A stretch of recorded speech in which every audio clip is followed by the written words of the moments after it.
The stars were quiet when the Galactic survey ship Valara entered orbit around the small blue planet.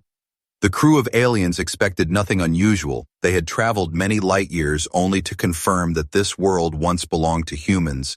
The humans had abandoned colonies before. Their species spread fast and wide like wildfire, and sometimes their small outposts simply died out.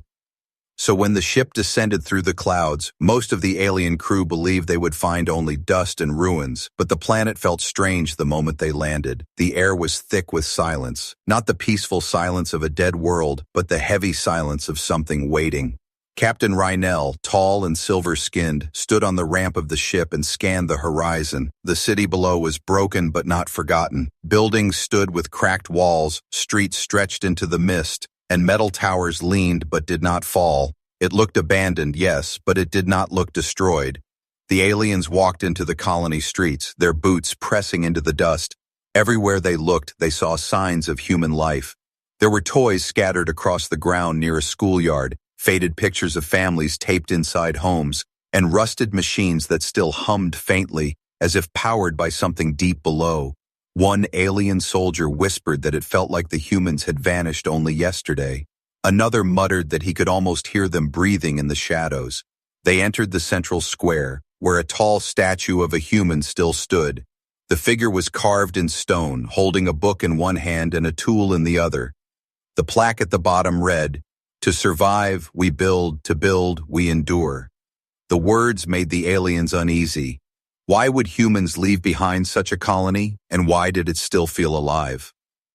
Rhinell ordered a scan of the area. The instruments picked up faint energy signature, slow but constant.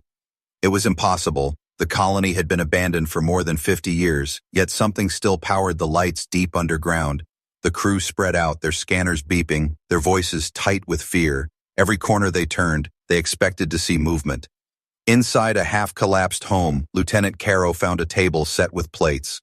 The food had turned to dust long ago, but the arrangement was neat, as if the family had been ready for dinner before they disappeared. In another house, they discovered children's drawings pinned to the wall, a sun, a river, a strange beast, and under it written in shaky English letters, "We are safe if we stay inside." The aliens looked at each other, their throats dry. Night fell quickly on the planet, the sky turning deep violet as twin moons rose above the horizon. The alien team gathered at their camp in the colony square, setting lights and sensors around them. The silence grew heavier, pressing on their ears. They spoke little, because every word seemed too loud. Some swore they heard faint footsteps echoing in the empty streets. Others thought they saw shadows move across the rooftops. Then, just past midnight, the sound came. It was not wind, nor the groan of metal. It was sharp and deliberate, a repeating pulse, a rhythm of distress. The scanners confirmed it, a human emergency beacon still active, still broadcasting the same signal after 50 long years. The aliens froze, hearts pounding. If the beacon still worked, then maybe someone else did too. Rhinell clenched his jaw and looked at the glowing signal on his scanner. "It should not be possible," he said, his voice low. "No beacon lasts this long." Yet there it was, echoing across the ruins, a ghostly reminder of human presence.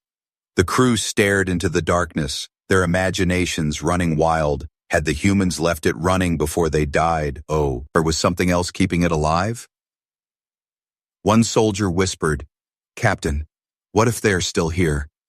The words chilled everyone, because in that moment, they all remembered the stories of humans being more than just survivors. They were fighters, builders, and deathworlders who turned even monsters into weapons.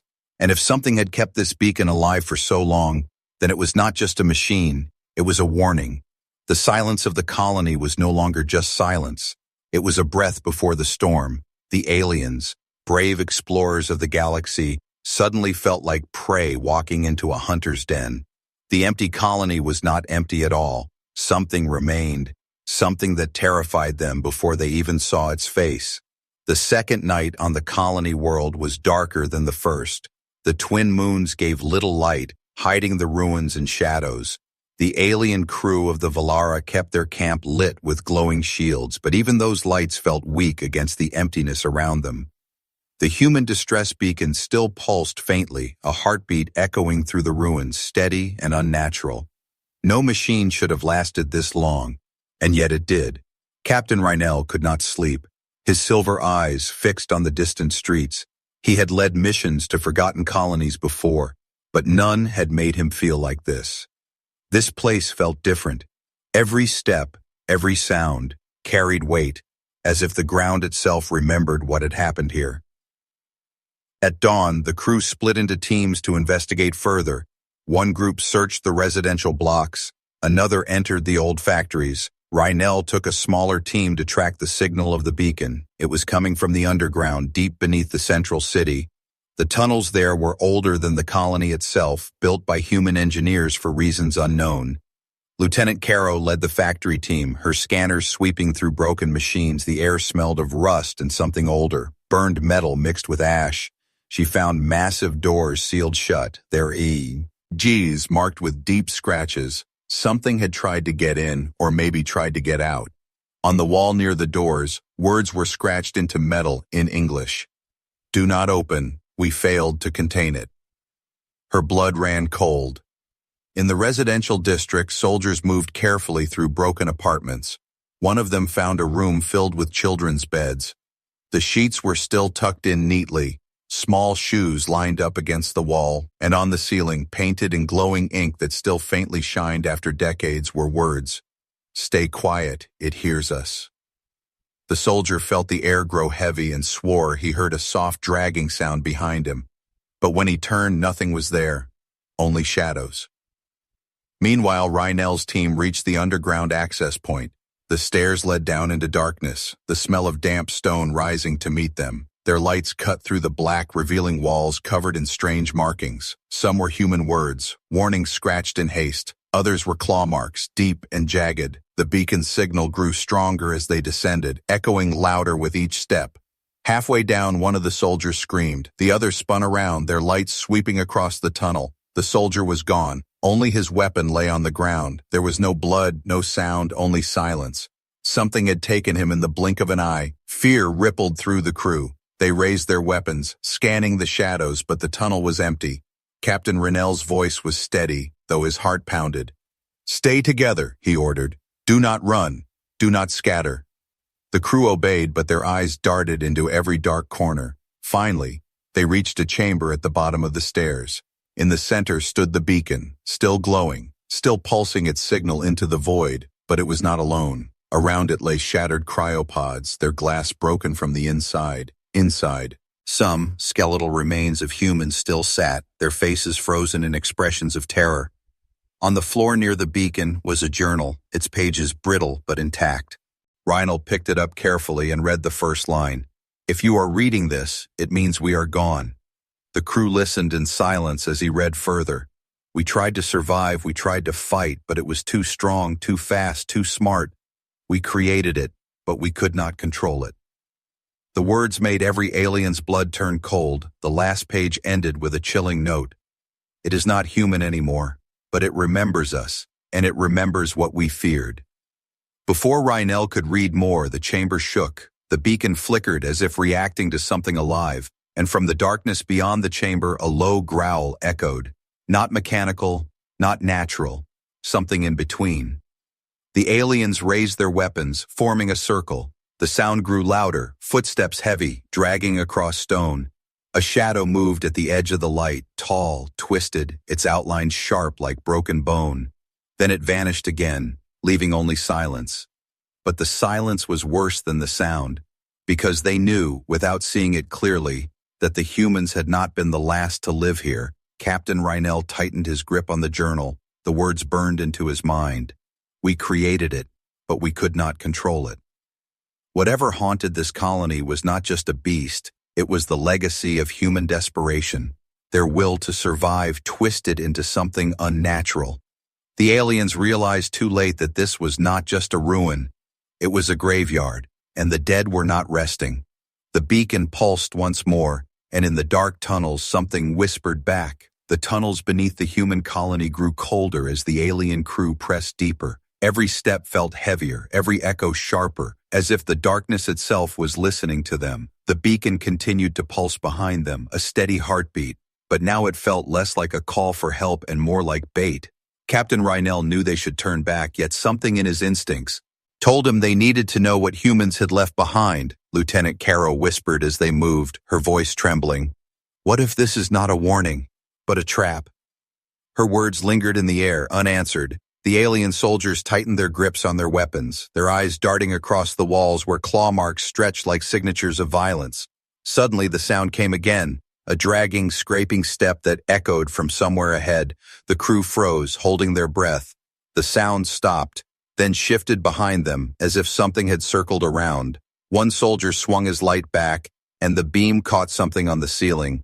For half a second they saw it, long limbs bent wrong, pale flesh stretched tight, eyes glowing faintly with an unnatural red. Then it vanished into the shadows before anyone could fire. Panic surged through the team. Move, Reinell barked, pushing them into a tighter formation. But fear was stronger than orders, and one soldier broke ranks, running down a side tunnel. His scream echoed seconds later, then cut off sharply.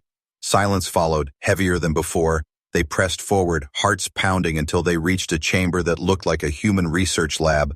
Broken consoles lay scattered across the floor, shattered glass crunched under their boots. On one wall, half-burned notes were pinned, words barely readable. Subject to adaptive, cannot terminate, becoming self-aware. Caro's voice broke. They created it, and then they lost it.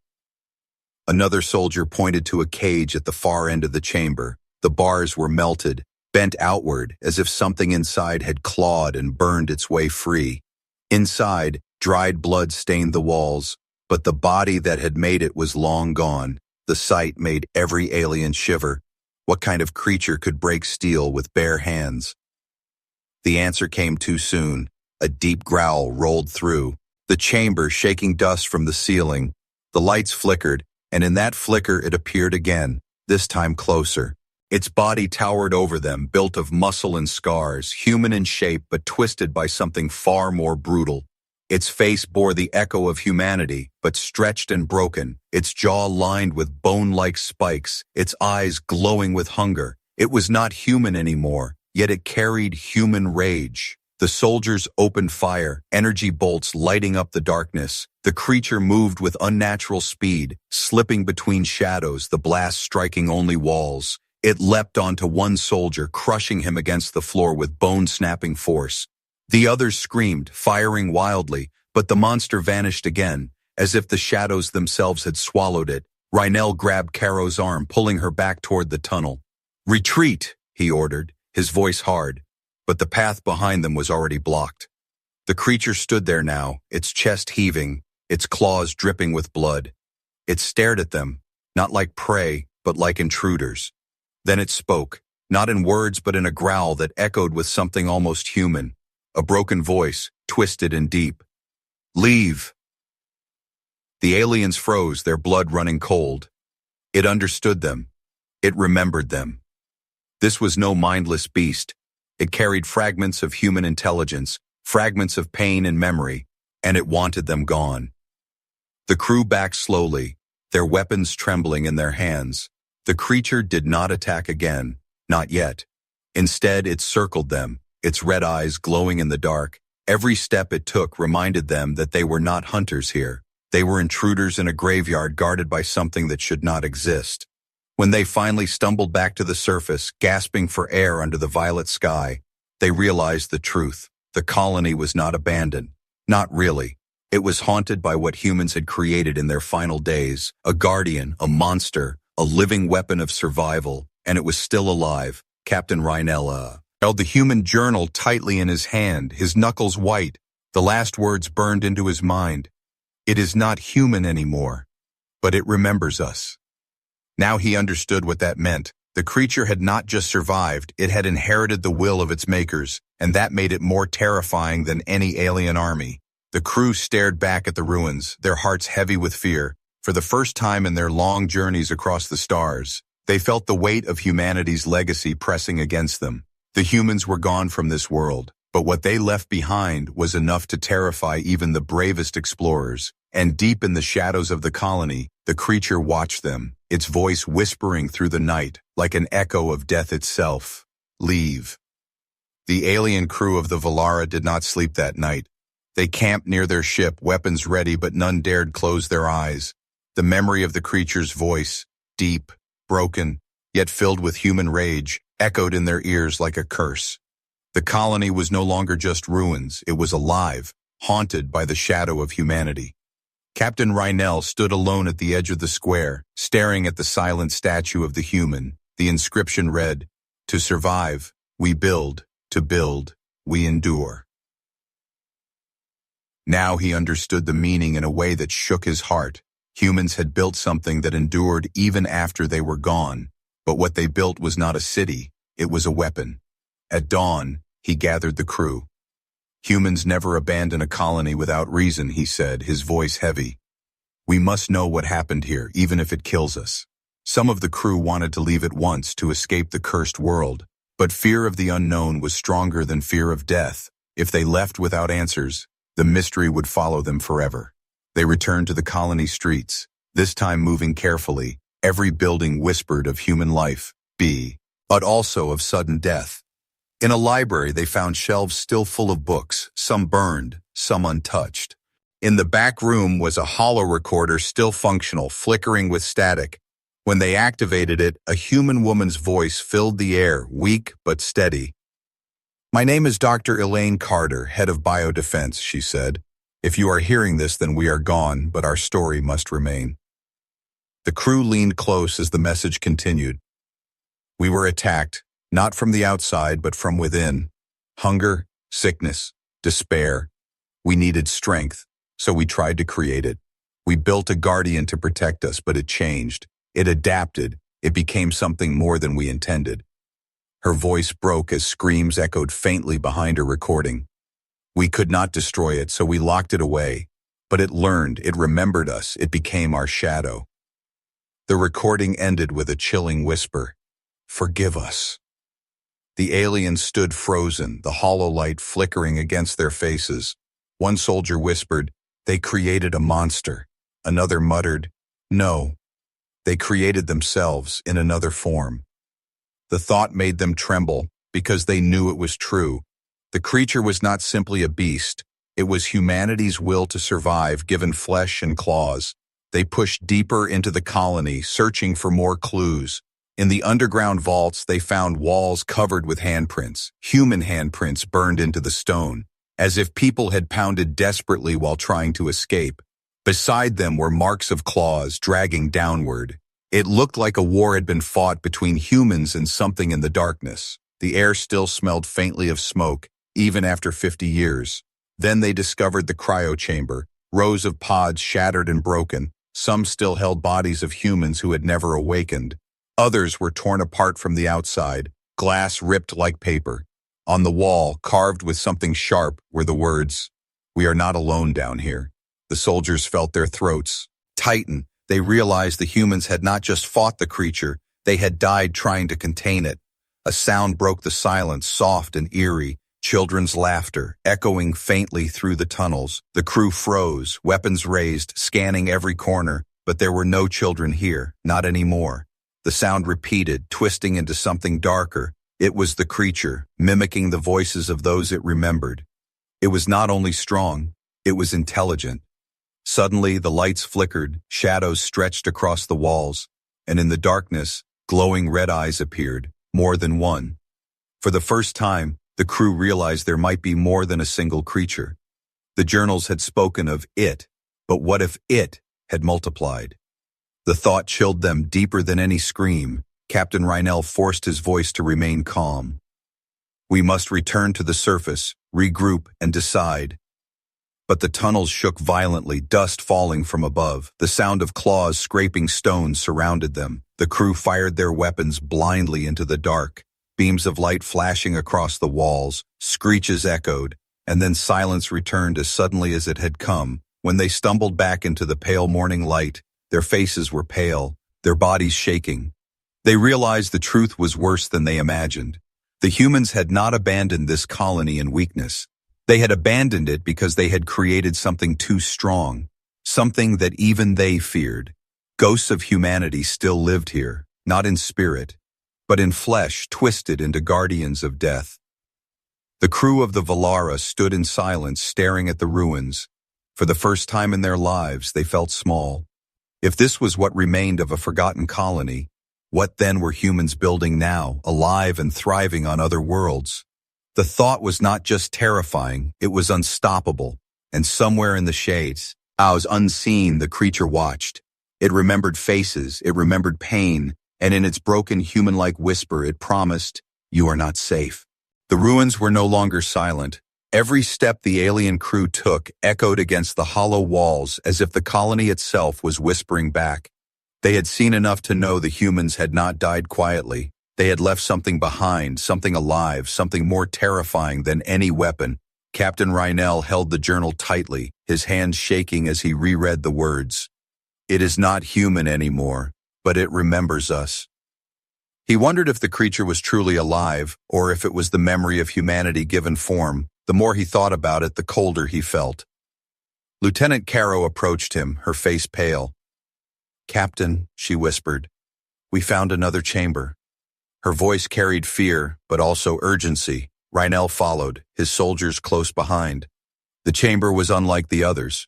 It was not broken, not destroyed. It was intact, sealed by human engineers with heavy steel and thick locks. When the aliens forced it open, the air that escaped was bitter, filled with the scent of chemicals and death. Inside, rows of tanks glowed faintly with green light, and inside those tanks floated shapes, half human, half beast, suspended in liquid like frozen nightmares. The soldiers staggered back, some nearly dropping their weapons. The bodies in the tanks had human faces, twisted, stretched, some still wearing expressions of pain. Others had claws, bone ridges, and glowing eyes even in death. It was clear. These were not mistakes. They were experiments. Caro covered her mouth, her voice breaking. They built them. Reinel's stomach turned as he read the labels carved into the tanks. Phase 1, Guardian. Phase 2, Predator. Phase 3, Unknown. These were not accidents of survival. They were weapons, human-made, designed to protect the colony, but turned into something else. The journal in Reinel's hand felt heavier. The words now made sense. The humans had not simply fought the creature. They had created it, trained it, maybe even worshipped it in their final desperate days. It was not a beast. It was the colony's guardian, a protector born from human will twisted by war and fear. Then the tanks hissed. Not all of them were broken. Not all were dead. One began to shake violently, cracks spreading across the glass. The crew raised their weapons, hearts pounding. With a shattering roar, the glass burst and a figure dropped to the floor. It rose slowly, dripping with liquid, its glowing red eyes burning with fury. The soldiers opened fire, energy blasts slamming into its body. It staggered but did not fall, its skin thick, its muscles stronger than steel. It moved like a predator, fast and brutal, tearing through the nearest soldier with claws sharp enough to cut metal. The chamber filled with screams, smoke, and blood. Reinel fired, shouting for retreat, but the creature's roar drowned his voice. Then, in a moment that froze every heart, the monster stopped. It looked at the humans carved on the tanks, then back at the aliens, and in a broken voice that echoed like thunder, it spoke. "Protect. Colony." The aliens froze, realization striking them like fire. The creature was not attacking randomly. It believed it was defending the humans who once lived here. Even though they were gone, their will had burned into its very being. The humans had given it one command, to protect, and it had obeyed, long after their death. But now it saw the aliens as intruders, threats to the colony's memory, and it would not stop. The crew fled back into the tunnels, their lights swinging wildly. The growls of the creature followed, echoing closer with every step. One soldier tripped, screaming as the shadows swallowed him. Another fired desperately into the dark, but his shots only lit the outline of claws before he too vanished. Reinel and Caro burst into the oppie and air, gasping under the pale sky. The others stumbled after them, fewer than before. The colony square looked the same, silent, broken, but now it felt alive, alive with rage, alive with the ghosts. The colony ruins were no longer just ruins. The aliens of the Valara now understood they were walking inside a tomb and a fortress. Every broken wall, every burned hall carried whispers of humanity's last struggle. And the creature that stalked them was not a mistake, but a soldier born of desperation. Captain Reinell's crew had been cut in half, some lost to claws, others to shadows. Those who remained carried fear in their eyes and silence in their throats. Yet none dared speak of retreat, because retreat meant carrying the memory of this place back to the council, and none wished to be the one who admitted how terrifying humans truly were.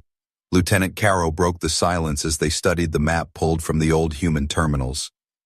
"There is one more vault beneath the colony," she whispered. "It is marked with a symbol we haven't seen before."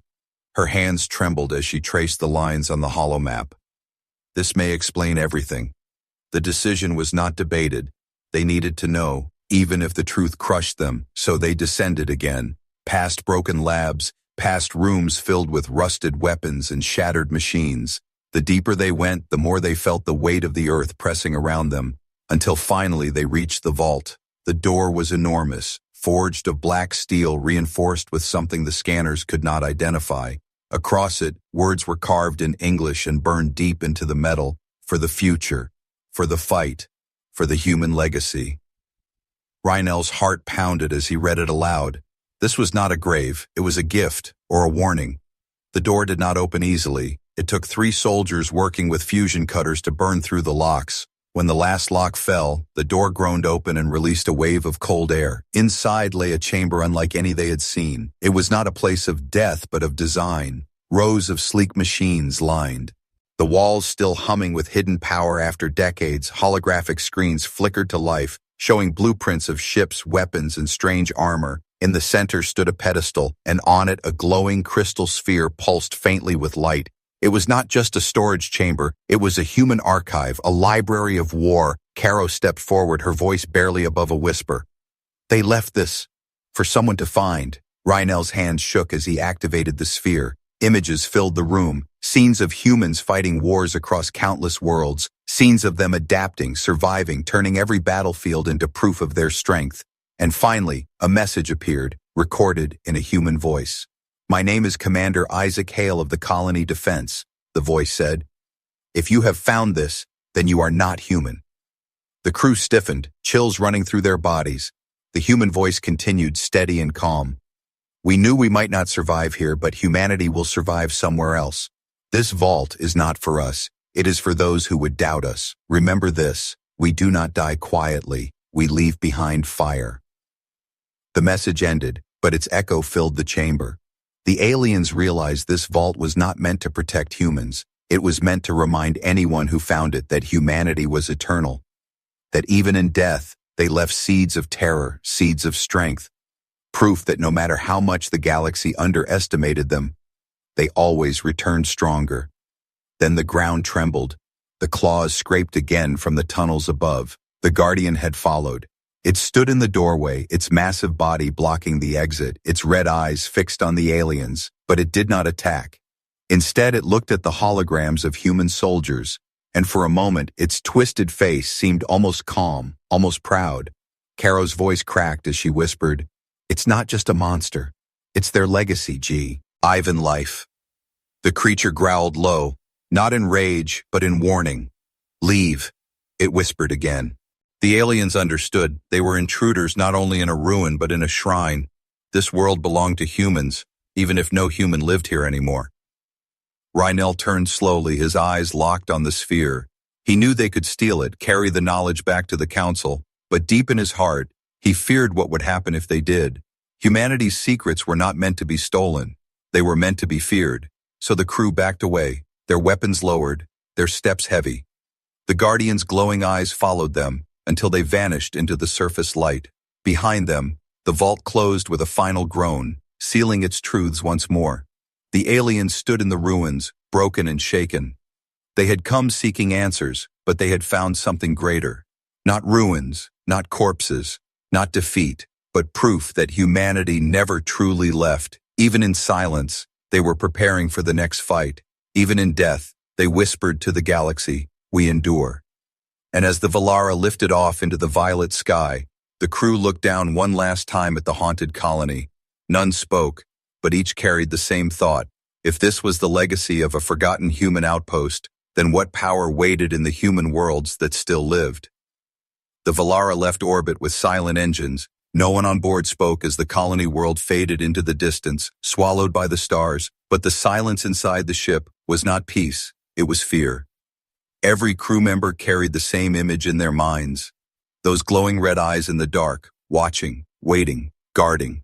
Captain Rennell sat alone in the command chair, his hands clenched around the human journal. The words inside it were simple, yet heavier than any weapon he had ever held. It is not human anymore, but it remembers us. Those words would never leave him. He had seen the truth with his own eyes. Humans did not just survive, they left behind guardians, legacy, and warnings. Lieutenant Caro finally broke the silence, her voice a whisper. Captain, what do we tell the council? The crew turned toward him, their faces pale. They all knew the council had sent them expecting ruins, not revelations. If they told the full truth, the galaxy would never look at humans the same again. Rennell closed his eyes, but the images returned, the tanks filled with experiments, the vault of weapons, the message of Commander Isaac Hale, the Guardian's broken voice whispering, "Protect, colony." He opened his eyes slowly and spoke, "We tell them everything." The journey back to Council space took weeks, but no one spoke of ordinary things during the voyage. Every meal was eaten in silence. Every sleep was haunted by nightmares of claws and whispers. The ship felt more like a coffin carrying ghosts than an explorer's vessel. When they finally arrived, the Grand Council gathered in a vast chamber of light. Species from across the stars filled the seats. Curious, impatient, they expected another routine report. But when Captain Rennell stood before them, the room fell quiet at his expression. He placed the human journal on the council table. Then he projected the recordings they had found. The hollow message of Dr. Carter, the warning of Commander Hale, the images of human soldiers fighting until the end. Gasps echoed through the chamber. Some aliens shook their heads in disbelief. Others whispered in fear. And then Rennell spoke, his voice steady but heavy with dread. Humans are not what we believed. We thought them fragile, reckless, unfit for the galaxy. But even in their weakest colony, even in their last days, they created something greater than us all. They left behind guardians that endure long after they are gone. Weapons that remember, monsters that still protect their memory. If this is what remains in their ruins, then imagine it's in the worlds where they still live. The chamber erupted into chaos. Some shouted that humanity must be watched. Others screamed they must be destroyed before they grew too strong. But a few, silent and pale, whispered the truth no one wanted to admit. It is already too late. Lieutenant Caro stepped forward and added her voice. We looked into the face of their creation. It was not mindless. It was not blind. It remembered its makers. It fought for them. Even 50 years after their death, it still obeyed. Tell me, what other species leaves behind soldiers who fight beyond the grave? The council chamber fell silent again. Every leader present felt the weight of those words, and for the first time in centuries, fear spread openly through the most powerful rulers of the galaxy. Captain Rennell delivered his final words like a verdict. Do not underestimate humans. They are not gone. They are not weak. They are everywhere. And even when they are not, they are still stronger than us. If you seek to challenge them, remember this. You will not only fight the living, you will fight the dead who refuse to be forgotten. The chamber shook with whispers, arguments, and fear, but Rennell knew none of it mattered. The truth was loose, and the galaxy would never sleep the same again. Back on their ship, as the crew prepared to leave the council world, Caro looked out at the stars. Do you think the humans know what they left behind? She asked softly. Rennell did not answer for a long time. Then he whispered the only truth he believed. They know exactly, and one day, they will come back for it. The stars outside seemed brighter, sharper, almost watching, and in the silent colony they had left behind, deep in the ruins, the Guardian still stood. Its eyes glowed faintly red in the dark as it patrolled the streets. It whispered the same words to the empty city again and again. Protect, colony. The humans were gone, but their will was not, and that was the most terrifying lesson of all.